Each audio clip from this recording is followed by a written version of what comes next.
This is the Going to the Hoop podcast. Welcome to our first Going to the Hoop podcast of the new high school basketball season. Jack Brady, Nicole Christina, I'm Grant Hugh. We're coming to you from the First Financial Bank Conference Center, the host site of this year's First Financial Wabash Valley Classic draw. Guys and girls, the draw is now done.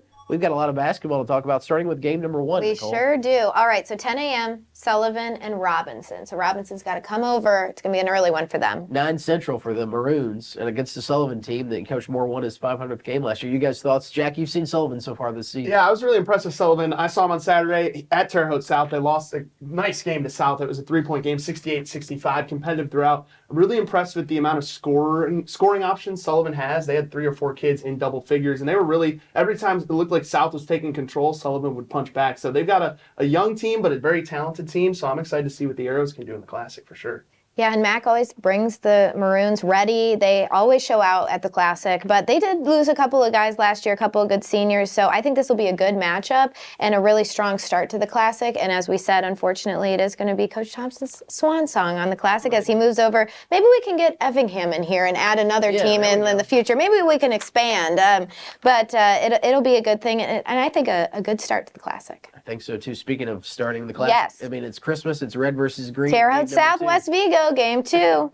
I mean, you get 2 of our bigger schools Yeah. right away. You saw both over the weekend. We've kind of seen both with practice and early games. Your thoughts on the Braves and Vikings getting Yeah, out of the way? both had very impressive wins on Saturday. West Vigo, I mean, when they're shooting the ball well, they can beat anybody. I mean, they went on a run in that third quarter where they outscored, I believe it was North Vermilion, they outscored them 17-3 to take control of that game. So when they're scoring in bunches, they can score with the best of them. And Terre Haute South, I mean, Zay Baker, he had 27 points, 6 threes. He's fun to watch. He's like the only senior on that South team. So it's nice to see him kind of lead some of those younger guys as well. And sometimes it's harder. I mean, there's a good crowd, right, for the Classic, especially the day one, but it's a little harder sometimes to get those early games to have the bigger crowds. It's the day after Christmas, things like that. But you know it's going to be packed with yes. 2 for sure. Vigo County teams there in the morning. So that's going to be exciting. Game 3 is really interesting. Linton Bloomfield. These are not the Linton Bloomfield squads we've seen in the past, but you're still getting that rivalry, that Greene County, and both teams have fan bases that travel really well, so that'll be a good showing. Rematch I'm of the interested to see championship it. game Yes. last year, Lot of too. storylines, too, Some yeah. new blood Yes. coming in. You know, you still got Neal shooting it up for Bloomfield, Yeah, obviously. he had 29 on Saturday. I mean, Bloomfield looked pretty good. Yeah. And Linton's got some guys, as too. A new era, of course, for the Miners. They won it last year, but a lot of those guys are certainly gone. But a lot of fun. You're going to get a Greene County showdown Yeah. in that matchup, game 3. And then game 4, rounding out kind of the earlier games, Northview and Park Heritage. So we're getting Coach Neville was back. he was excited return. to be back, and then excited, kind of not excited, because you're going against a Park Heritage team Yeah. that is really good. Yeah, Park Heritage, I got to see him on Saturday. They lost to a really good Evansville Harrison squad, but they have all the playmakers from last year back. I mean, Trey Shelsky, he had a nice game. He had 19 points Saturday, but also I think he had like 11 assists as well. So he can get the ball, and Braden Lucy had like 3 3-pointers as well. So they can shoot the ball, they can pass the ball. You know, they're coming off that nice run last year, so I'm expecting them to, you know, hopefully do that again this year. And I think Northview, you're going to see kind of a different team, obviously under a different coach. But I think I'm excited to see this matchup because both teams kind of have a little bit of that swagger, and both coaches do too. That'll be a nice one. And then a big rivalry, speaking of them, Casey Marshall. That's going to be a big one. We get to sit down with Coach Idle. Yeah. Coach Idle is going to join us on the podcast coming up in just a bit. We just saw Casey Marshall on Friday in the holiday tournament. Casey got the best of the Lions, but it was close after one. Always good when you have 2 small schools going head-to-head, but also 2 small schools that are rivals. So it should be a lot of fun to have those two. Not really, I know they're not too pleased about playing each other again, Right. but it makes a fun We draw love it. for us as fans and media. Selfishly, of the we like tournament. it, right? For sure. All right, so Shakamak Edgewood, speaking of 2 of the smaller schools, and Edgewood, a school that we don't get to cover as much, it's a little bit fringe for us, but Edgewood usually bringing a strong squad to the Classic as well, and Shakamak has they've made some noise in this tournament over the years. They're going to make some noise again this year. They got some players. It's always good to see the Lakers do well. All right, the so Classic. Greencastle and Terre Haute North. So you've got the Terre Haute North domino. When will it fall? Yeah. Because that's always the question, right? Two of the last 3 winners. Greencastle won it in Yep. 2020. North, of course, won it year after that. Linton won it last year. So, yeah, Coach Rector, Coach Wolfley, a fun little matchup. Coach Rector's got a young squad. Yeah. Wolfley's squad, we know. They're towering. Oh, they can dunk on 100%. anyone. They've got guys. They're pretty deep. And so, yeah, we're going to find out a lot about this Greencastle team. And Greencastle has enjoyed playing in this tourney, as you know. Yeah. Right? They bring a ton of fans. They bring a ton of They energy. sure do. I know that they've taken a lot of advantage of the ad sales, making almost $10,000 Very impressive. for that, which is something that all of the teams should take advantage of. But Greencastle, again, a team that we don't always get to cover as much, but they definitely always make a showing. And then rounding out the games for the first day, Cloverdale and South Vermilion. So you know that that's going to be two smaller schools again that bring a lot of heart whenever they play in Terre Haute. Yeah, the Wildcats have a fun team this year. I mean, I saw them Saturday. I mean, I was really impressed with their ball movement and play in transition. They got a nice 24-point win over Owen Valley, and they've got a lot of talented players. They're still getting some players back from injury, early season injury in football and all that stuff. So when they have a full squad, hopefully by the time the Classic gets rolled around, I'm excited to see what they can do. Coach Turk, always good to see him bringing the Cloverdale Clovers to town. We can't wait to see what happens with the Classic. Hey, coming up on the podcast, Marshall head coach Logan Idle joins us right after this.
Welcome back to our very first Going to the Hoops podcast of the new season. We are now joined by the head coach of the Marshall Lions. He is no stranger to Lions basketball, Logan Idle. Coach Idle, thanks for stopping by this week's show. Hey, great to be here. Thanks for having me. We're, of course, coming to you at the First Financial Conference Center. First Financial Wabash Valley Classic will be coming your way in December. Coach, we have to start with the First Financial Classic. You are no stranger. You've played in this tourney.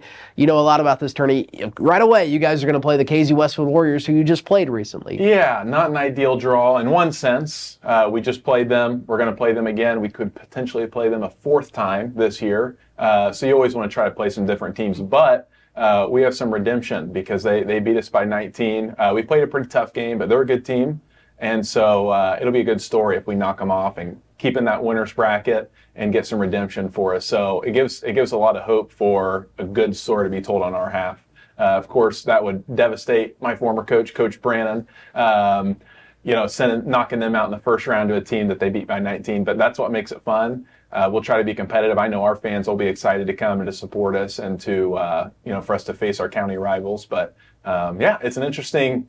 It was an interesting draw out there, and our athletic director Kevin Cowan he's saying we're going to get Casey, we're going to do it, and sure enough they called Casey, and I'm like, don't do it, and Marshall, and I was like, oh my gosh, at least we're not at 9 a.m. like the Robinson Maroons. Silver lining, right? True. Coach, I mean, obviously the Classic is just one of the great holiday tournaments around the area, one of the best. I mean, just talk about the opportunity it gives for your team to play some elite competition and how it'll prepare you for the rest of the season beyond the Classic. Yeah, from a young kid, I remember coming probably to some of the first games ever in this tournament history. I can't remember what year it started, but my little brother Brett graduated in 2003, so all the way since around 2000, I've been coming over here. That's a tradition in the Idle household is you would have Christmas and the next day, barring a Sunday, you are coming over to the tournament and you're going to spend 3-4 days there. Most of every day you're wearing your Christmas best and you're probably having something that you got. And then, of course, as kids, we would always go over and shoot in the auxiliary gym. There you go. But no, it's an awesome tournament. We're really excited. And as far as I'm concerned, while I'm at Marshall, we'll always play in this tournament because it's so great. Ooh, that's good. We got that locked in now. So you said that on the record. So you're locked in now. So obviously you have a lot of history, of course, with Coach Brannon. So getting this matchup, I know it's not your first one since taking over at Marshall, but getting this matchup in the Classic, what are you going to be looking for from him? And what does it mean just to be able to play at this big stage? Yeah, I mean, it's fun. We just got through, we have one tournament experience, but it's nothing like playing in Terre Haute, playing at a big high school in front of tons of fans. So we'll have to prepare ourselves a little bit. But our guys, they're pretty relaxed. They stay pretty calm. Sometimes I feel like that's half my job, is just keeping them relaxed, and especially during game situations. But no, Coach Brand, known him since I can remember, and grew up wanting to play for him. Ended up playing for him, and had some good teams and a lot of good history with Coach Brand. He's a great coach. And he's really turned around Casey's program. Before he took over, it was a situation kind of similar to what I'm stepping into, where they hadn't had a whole lot of success recent.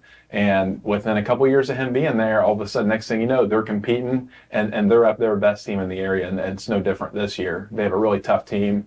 They play really good defense. And so they make it a long night. If you're not ready to be strong with the ball, move the ball, trust each other, if you can dribble with your left hand, basic things like that, they will take advantage of. So we're going to have to be ready. What's it like to take over the Marshall program that you certainly have poured your heart and soul into as a player, now as a coach? It's a prideful community too. They take pride in all their sports, but especially high school basketball. Yeah, it really is kind of a dream. I didn't know that I wanted to do this. In fact, it would have been, if you had asked me 5 years ago, it would have been kind of very far from my life plan. But a few years ago, Coach Weber was coaching and decided in the summer of 2020, so it was in COVID, that he and his family were moving and that he was stepping down. And then the hiring process started. We got to hire a new coach. And there was, it was a little bit open. There wasn't just a clear, Hall of Fame person coming in or anything. And of course, Coach Brandon had been there for 25 years, give or take. So that's when I first considered, hey, what if I coached? I think I'd enjoy doing this. And I, always loved going to the games. And at that point, I just started announcing the games with Joey on the radio. And so that's what started my passion. And so, yeah, it's awesome. I really love the teaching aspect and just really getting to build the relationships and teach the fundamentals of the game. So we're trying to build a culture. We're trying to play basketball, what I call the right way, which is the only way I know how, which, you can do it a lot of different ways. But, team first and hustle and encourage one another, play hard on defense, all those kind of things that put together a good team, kind of how we tried to play in high school. Coach, 3 games into this season, you guys are 2-1. Just what stood out to you most about the team through those 3 games? And, good, bad. I know, obviously, you get a little bit of both early on in the season, but I know there are things you want to improve as well. Yeah, I would say for us, it's been 75% good. There's a lot to build on. We've came a long way in a short amount of time, and I'm really proud of the guys. They, sometimes people ask me, have you had any drama or you have any issues? And we have not. I mean, these guys are really good young men and had no respect issues. I mean, they listen. We have a good time together. We joke a lot. A lot of times our practices get pretty lighthearted. But no, I would say we're 2-1, and I would say we've upset the team in both of our wins. I mean, I'd say we've been the underdog in all 3 of our games this season, and we played hard. We tried playing the right way. We got better throughout the games. And by the end of it, we're competing, and we closed it out. And honestly, it surprised me a little, not disrespect to us, but respect for the other teams. I mean, we played 3 good teams. And so to get 3rd place in a holiday tournament was something that's special for us, and I know I'll always cherish forever. So I know you said you like to coach the right way, really the only way that you've known. What are some key characteristics of being on Coach Idle's team? What are you going to be bringing to this program? And, whether it's on the court, off the court, what are some staples of your coaching style? It's funny because I could probably talk for about 45 minutes to an hour on this. As any good coach can, Sure. yes. And it's so many things, but I guess if you wanted to see it at a high level, we try to do every little aspect of the game the correct way, and we're trying to teach why. Okay. So that these guys, they don't just know, hey, on a screen I go over and then I go under my big man, that's a good hedge, but here's why we do that. Here's why we hedge. Well, it's to put pressure on the ball defender, and then here's why we help the helper on the backside. And if you're going to do a strong hedge, you have to help. And so it's kind of teaching the holistic view of here's why we do it. And really, it's a lot of things that I have learned from Coach Brandon and Coach Miley. Played for Brad Miley on the Terre Haute Jammers growing up, taught Lucas and I a lot about basketball. And then, of course, our coaches at Indiana State. So drawn on a lot of experience from a lot of good coaches, and we've been on a lot of good teams. But yeah, first and foremost, it starts with attitudes. You know, and when someone goes on the ground, we help them up. And that's just a non-negotiable. When something good happens on our team, our bench stands up and cheers. When we call a timeout, our bench comes out and greets our players. When we come out of the locker room, we don't walk. We hustle out on the floor. When we go through warm-ups, we have crisp passes. Last year, we'd go through warm-ups and we had this little 3-man weave, and we'd always throw oops, and they'd try to, they couldn't even dunk, but it's just like, dude, and it was just kind of sloppy. And again, nothing against them, but this year I'm like, no oops, crisp passes, that's not a game-like play. So we're going to focus on, game situations, and then in practice, that's another staple is we have pretty quick practices in terms of we don't sit on anything too long, and we try to get our conditioning throughout practice. So we're game speed, game-like, try to imagine. I'm working on with their imaginations because, you're dribbling the ball to the left and making a pass. They want to do it just half-hearted. Right. And imagine there's a defender on you and how stressful that is. You've got to practice it that way with your left hand. Otherwise, you'll get in a game and it feels completely different. So we're working on those kind of things. So that's a little bit of a description, I guess, of some things that will help build our culture and make us successful. Yeah. We can't talk about the Classic and not talk about the 2008 Marshall Lions team. Of course, what a tourney run that was to win it. What's one of your fondest memories? I know there's so many from that year. Kobe could tell us one of our producers' stories too, but what do you remember about that 2008 team? Oh, it was awesome. Now, I will say, we're coming into that tournament. My junior year, we lost 3 games that year, and one of them was to Terre Haute South in the championship. And we really thought we had a good chance to beat them, and we lost by like 20 points. And frankly, it was a little bit embarrassing. It was like, man, we got to the big stage, we got to the championship game, and we just kind of fell apart, and they dominated us. And so then our senior year, we get back, and of course they are as good or better than they were the year before. Of course, Jake Odom was a senior, and John Michael Jarvis is a junior, and they ran their tornado offense, and Jake Odom was doing his thing. They were actually ranked in the nation coming into that game. And then you had Rockville, who was undefeated as well, had R.J. Mahurin and King, and they were really good. And we got a draw that made us play 4 really tough games to win the championship. We knew that. Of course, it was a good tournament. Probably my best memory is just the atmosphere. I don't know if a lot of people remember this, but it was sold out. People couldn't get, there was Marshall fans that came around game time and just couldn't get into the gym. Fire code, we could not let anybody else in. Wow. And so they're turning away people at the doors. People getting in there early, and it wasn't just for our games. I mean, there was several good competitive games, but then of course it was leading up. We played Rockville in the second round, and my brother Lucas hit a buzzer beater to beat them right in RJ Mahurin's face. Sorry, RJ. Should have been a little more aggressive on that one. And then 2 future Sycamores right there, too. absolutely. And then the next game, and in the Final Four, we get Terre Haute South. And so it's the rematch. And so you can imagine as an 18-year-old kid, what if we lose again? I'll never live this down. And so we ended up beating them, I think, by 4 points. I mean, just a dogfight. That game could have went either way. And then we get Terre Haute North in the championship game, and they had a really good team. Justin Gant, who is, a good friend of mine now and would be a future teammate of mine, and Zach Harrison and Tom Sanderson. And we actually ended up kind of cruising to a win there, where we beat them by, I think, 15, 16, 17 points. And that's when it was we had done all the hard work. We worked our tails off to beat Rockville. We worked our tails off to beat Terre Haute South. And then at least Terre Haute North, it wasn't a right down to the last minute, but it felt good because we had worked hard. And, we thought we had a good chance of winning it. And at that point, no small school had ever won the tournament. So it was a special year for us and a special year for the community. Can't wait to see what this special year brings. But before that, we've got some important special business. Nicole? Yes. With our the best questions for part Coach. of the podcast. All right. And you go first, Coach. We're You putting get you the on the honors. spot here. Well, I'll answer all of them, though, so don't worry. All right. What do I think of Kobe's shirt? Oh, wait, no. What's the last TV show you binge watched?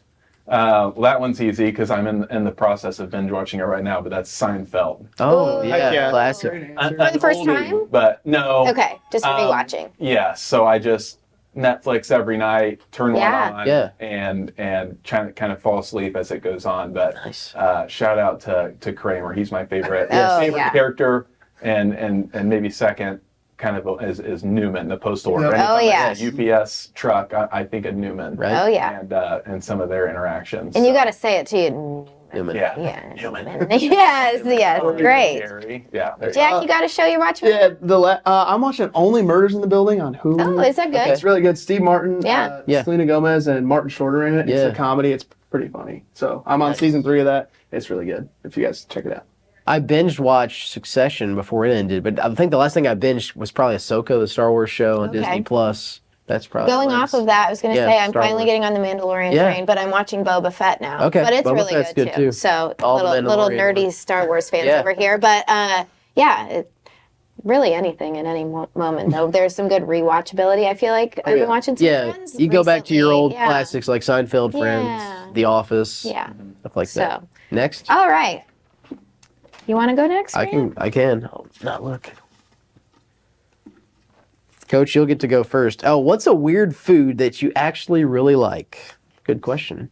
A weird food. Gosh, I don't know if I would have a great answer for this one. My favorite food that a lot of people don't like are tomatoes. Okay.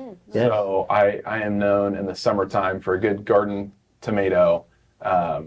I could sit down and eat 3 or 4 of them. Can you eat it like an apple? Oh, of course. I That's don't weird. prefer to do it So that there way. you go. Sure. I don't So prefer that's the to put weird it on the aspect. side, and I want to eat Yeah. like sure. Okay. But yeah, cut them up, put some salt and pepper, and I Yeah. can just Yeah. it's weird how many I can eat. Yeah, Summertime. there we go. That fits the weird category. I have no idea, so I'm gonna give a similar answer. No one in my family likes pickles except for me. So Wow. yeah, we'll take it. And Pickles? like Yeah. whenever my friends always be like, or Chick-fil-A, they take their pickles off their sandwich. I'm like, more for me, I guess. I'll Yeah. take it. Pickles, interesting. Pickles. I would say Umi has a really good octopus roll. Okay. That's really good. Yeah. And that's weird, but it actually tastes really good. I don't know what they do. They probably, hopefully Cut it it's up. really octopus. I'm sure it is. Yeah. Yeah. But but it's really good. I like it. I can go weird. Chicken livers. I love chicken Ooh. livers. Fried, really delicious, golden brown. Interesting. So there's the weird food. Okay, there's the weird. All right. I'll Next. go and then we'll get Jack We'll the save Jack finale. for the Yeah. end. All right. You can only keep one material thing, a non-living object, from your house. What are you choosing? For me, if it came push to shove, it would probably be a Bible. Ooh, honestly. that's a good answer. If it came down to that situation Yeah. where it's Yeah. like I've got nothing, I've got one Sure. thing. it's probably over soon anyway. The Bible would be really important for me to have. Top that one. Yeah. Yeah. Good luck. Yeah. My answer is not as good as that one. I was gonna say my air fryer, but Oh, there we go. There we go. Both essential. yeah, it's an essential part of it. Yeah. Oh gosh. I mean, I feel like this is such a millennial, but I feel like I'd grab my phone. I feel like I There would you want go. my phone. Yeah. But I would definitely have the pup, the cat, the husband Yeah. dragging behind. Yeah, for like sure. I mean, but the phone, my phone, I guess. Phone for sure. Just to make sure I had that. I was thinking like photo album maybe. You Yeah, could throw that's some good photos in too. there. Or then I also popped in my head was deodorant. You wouldn't want to smell bad, right? So grab Oh some my deodorant. gosh. There you- But photo album over deodorant. I don't think it obviously. says that you'll never be able to buy another thing. Well, It's you just never that- know. If we're talking It's apocalypse, just, you know. just I don't- really in want the world. deodorant at your house. That's you want I guess. that. Yeah. But yeah, photo Okay. album for sure. All right, Jack. That's a take good us one. home. Although our phone has photos, album. yep. No, so- This one says, "What's the most annoying thing people do in public?" Ooh. Like a pet peeve, I guess. I'll go last on this. Okay. One. Somebody else. I can go first. I can't stand when the airplane lands and everyone stands up right away, especially if you're at the back of the plane. That's a great You're not point. going to get off right away. Let the people that got on the plane first get off, or people that need to get off quickly. Like standing up is not Yeah. going to get you off any faster. Yeah, you're right. That's probably not the most, but it's up there. I'm like, just, we're all going to get off eventually. One thing That's a I good can't one. stand is when someone's on speakerphone in public. Like if my parents, they always do this. They like call someone on speakerphone and I'm in the same room with them. I have to leave the room. I'm like, I can't listen to you guys talk Yeah. when I'm not in the conversation. So I would go with that. one. Especially when it's somebody you don't know, even, Yeah, because yeah, you're that like, too, I yeah. don't care what's happening in your life. Yeah, like right. I'm just trying to grocery shop. Yep. That one's up there for sure. I'm actually like, I get really mad when people don't use their turn signal, even if they're just like, even if they really probably don't need to. It just bothers me because I feel like it's the only indicator that I know what you're doing. You know? I would say, just to go off yours, Jack, I talk with my speakerphone all the time. And so I'm that person. So the opposite of that, when You are somebody- our pet peeve. when a family member answers their phone and I want to hear what's going on and they don't have it on. Oh. 180. Put it on speaker. A little- Yeah, exactly. Okay, Yeah, okay, exactly. okay. Exactly. I There you go. appreciate that. Take that. That's good. Okay. Okay. Well, hey, Coach, thanks for stopping by this week's show. Best of luck to the Lions. We'll see them at the Classic, but a lot before then. Hey, you're watching our Going to the Hoop podcast. Back with more podcasts right after this.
Welcome back to our Going to the Hoop podcast. Special thanks to Marshall head coach Logan Idle for joining us. We're, of course, coming out to you from the First Financial Bank Conference Center on South 7th Street in Terre Haute. We can't wait for the Classic, but we've got a lot of college basketball to talk about before. Speaking of the Sycamores, they played their first Valley game. Big road test this weekend going at Bradley against the Braves, who won the Valley regular season last year. Yeah, and it's a big test for Coach Schertz on the road. I mean, they played some close games against Bradley last year, but I mean, it's obviously important to get off to a good start in conference play. They had a great non-conference stretch. They win those 3 games in Vegas, so I know that Coach Schertz and the squad will look to get a nice kind of signature early conference win against Bradley on the road. And Coach Schertz, he just does such a good job. He always talks about keeping them disciplined and keeping them focused on what they're doing. And you're really, really seeing that play out. I mean, yeah, that sweep out in Vegas, that wasn't easy to do. No, and 3 really good teams. Yeah, and they look really impressive. And just being able to take the pieces that they have and continue to really gel together no matter what, different things are going on and who they're playing. I think you're going to continue to see that because Coach Schertz, he just has that discipline and he exudes that onto the team. And I mean, I know you got to sit down and talk to him for the Sycamore Spotlight. Just a really, really great coach to have in the area. Can't wait to see as Valley play gets underway. Speaking of conference play, Big Ten play is going to start soon, of course, this month too. We're going to talk Hoosiers first. Purdue's number 1. We'll talk about them in a second. But we have to talk with the IU Hoosiers. Do we have to? Nicole No, just takes kidding. the- No, I know. I'm like always frustrated, but I love them. I mean, I think Purdue, I don't want to talk about Purdue because that's going to be a hard matchup and conference play is going to be hard too. I think my biggest takeaways from being a Hoosier fan and watching the Hoosiers are need to figure out the 3 and figure out how to defend the 3. I was talking to Luke, our producer, today, and we were saying those are the 2 key things. And sometimes you worry a little bit with Woodson. I love Woodson, but he has got that NBA mindset, and it's like we need to pick up the defense a little bit, quite a bit actually, once we get into conference play. But yeah, I don't want to talk about Purdue. He can talk about Purdue. Jack can take We're the not reins. talking The about Purdue. Number 1 team in the country. Yeah, no big deal. Number 1, 3rd year in a row. They hadn't been number 1 before 2021, and they've been it 3 years in a row. I mean, they get 3 really impressive wins against Gonzaga, Tennessee, and Marquette in Maui last week, and they're off to another great start. I think they were 13-0 last year too. So, it's the same thing every year with Purdue. Yeah, they can get off to a great start, but when they play a double-digit seed in the tournament, it hasn't gone well for them. So that I feel like Matt Painter and his squad are solely focused this year, though. They don't want that narrative surrounding the team. So I think once tournament time comes around, I would probably anticipate them not losing to a double-digit seed, but we will have to wait and see. And Edie just looks so good. I mean, he's just such an asset. So yeah, that's all I'll say. College basketball, we'll know the college football playoff coming up on Sunday. High school basketball, you can catch our first Going to the Hoop show Friday at 11 on WTWO. For Jack, for Nicole, for Coach Idle, thanks for watching this week's Going to the Hoop podcast. We'll see you soon.